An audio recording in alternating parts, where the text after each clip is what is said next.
যা একটা বুদ্ধি পেয়েছি না, সবাইকে পাগল করে দেব। কিছুক্ষণ পর সকলে অনেক পশু ধরে নিয়ে আসলে ডাইনি বলে, বাহ বাহ, নিয়ে আয় এইসব পশুদের এই সিলিন্ডারের ভেতরে ঢুকিয়ে চাঁদে এলিয়েনদের কাছে পাচার করব।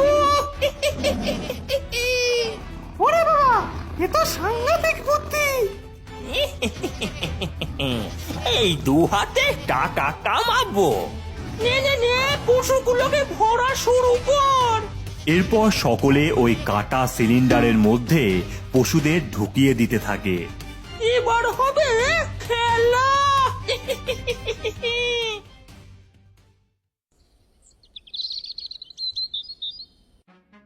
ও দিদি, তোমাদের গ্যাস আছে? আরে সকালে উঠে দেখি গ্যাস নেই, সবাই না খেয়ে রয়েছে, তোমাদেরও নেই? রান্না বান্না সব বন্ধ হয়েছে। কি হলো, এক রাতের মধ্যে কারোর বাড়িতে গ্যাস নেই? ওরে বাবা, গ্যাসগুলো গেল কোথায়? পুরো গ্রামে তো গ্যাস নেই। সরকারি অফিস থেকে সব সিলিন্ডার চুরি গেছে। এক রাতের মধ্যে কিভাবে হলো সব? আমি দেবই না, এই যে আমার গ্যাস, আমি দেব না। দাঁড়া, দাদা, এই দাদা, গ্যাস দে, এই গ্যাস রান্না দে, করবো। রান্না করবো। কি রে, গ্যাস সিলিন্ডার দিয়ে যা। ওরে বাবা যে দেব না, আমি দেব না। আরে আমায় পরোটা দাও, আরে, আগে আমার আমি পরোটা দাও, এসেছি। আমি আগে আরে এসেছি। দাদা, আরে এইদিকে। দাদা, এদিকে। এই গ্যাস শেষ, আর দেওয়া যাবে না, যাও দোকান বন্ধ। আরে দাদা, খাবো আরে কি? দাদা, খাবো এমন কি? করলে এমন হয়? করলে হয়? এক এক করে সমস্ত হোটেল দোকান বন্ধ হতে থাকে। সাধারণ মানুষ রাগে রাস্তায় নামতে থাকে। গ্যাস চাই, গ্যাস দাও। গ্যাস চাই, গ্যাস দাও। গ্যাস চাই, গ্যাস দাও। গ্যাস চাই, গ্যাস দাও। গ্যাস চাই, গ্যাস দাও। গ্যাস চাই, গ্যাস দাও।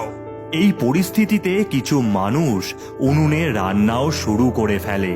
মা, আজকে হাবলু পাঁচুর বাড়ি রান্নাও একসাথে করো। ওরে, চিন্তা করিস না, করে দেব। ওরা বরং জঙ্গল থেকে কাঠ নিয়ে আয়। এই পরিস্থিতি থেকে উদ্ধার পাওয়ার জন্য মোড়ল মশাই গ্রামের মাঠে একটা অন্নছত্র খোলার ব্যবস্থা করে। সেখানে সকলে উনুনে রান্না করে গ্রামবাসীদের মুখে খাবার তুলে দেয়। এদিকে ডাইনির প্ল্যান ইতিমধ্যেই কাজ করা শুরু করে দিয়েছে। প্রথমে পশুতে ভরা সিলিন্ডারগুলো গাড়িতে তুলে দেওয়া হয়, আর সেই সব গাড়িগুলো জঙ্গলের শেষ প্রান্তে নদীর সামনে গিয়ে দাঁড়ায়। তারপর সিলিন্ডারগুলোকে নৌকার মধ্যে তোলা হয়। তারপর এক এক করে সমস্ত নৌকা ভেসে গিয়ে ওঠে এক অজানা দ্বীপের কাছে। সেখান থেকে সিলিন্ডারগুলো সমস্ত গাড়িতে লোড করে যাত্রা শুরু করে। প্রথমে বন পেরিয়ে তারপর এক বিশাল মরুভূমির মধ্যে দিয়ে সেই গাড়িগুলো চলতে থাকে। অবশেষে পৌঁছায় এলিয়েনদের ইউএফওর কাছে। দেখে নাও সব। ঠিক আছে, এই যে বাকিটা।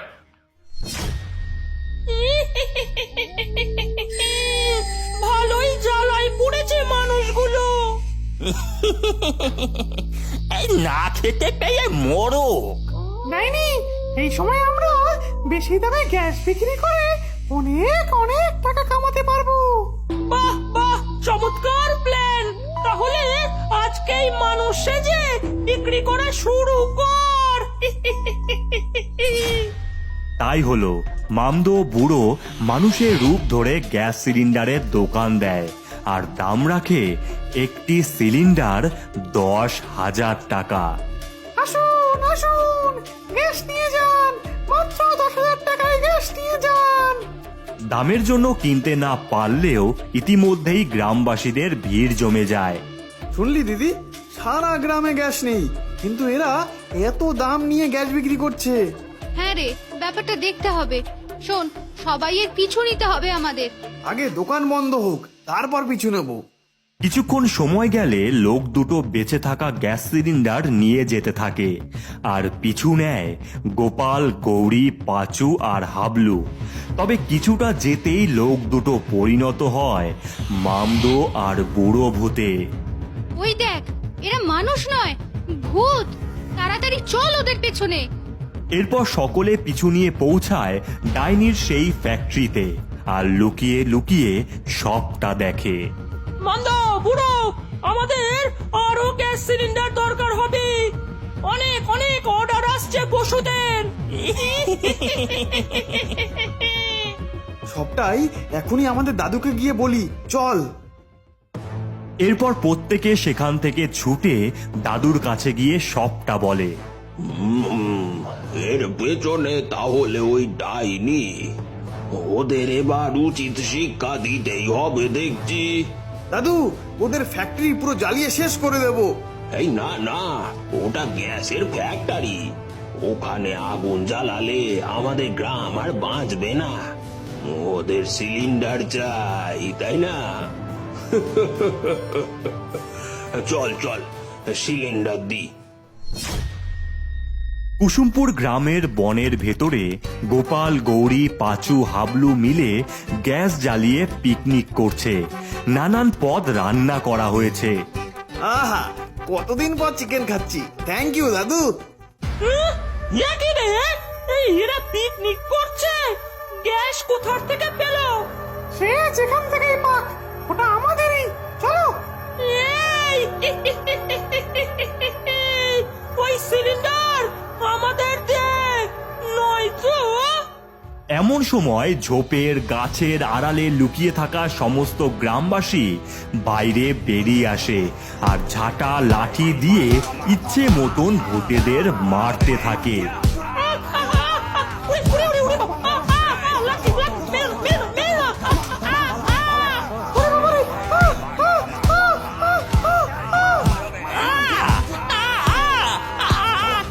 এই বয়সে মারিস না রে।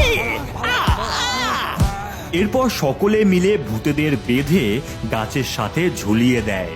এদের এদের এটাই শাস্তি পাওয়া উচিত। এই এদের জন্য আমাদের এই অবস্থা। সবাই পুড়িয়ে মারো। সকলে পুড়িয়ে মারো।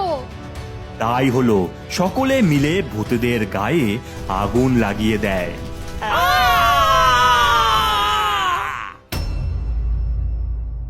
এরপর সকলে মিলে তাদের গ্যাস সিলিন্ডার উদ্ধার করে আর কিছুদিন পর থেকেই সকলেই গ্যাস সিলিন্ডার ফিরে পায় আর কুসুমপুর গ্রাম আবারও আগের মতন হয়ে যায়।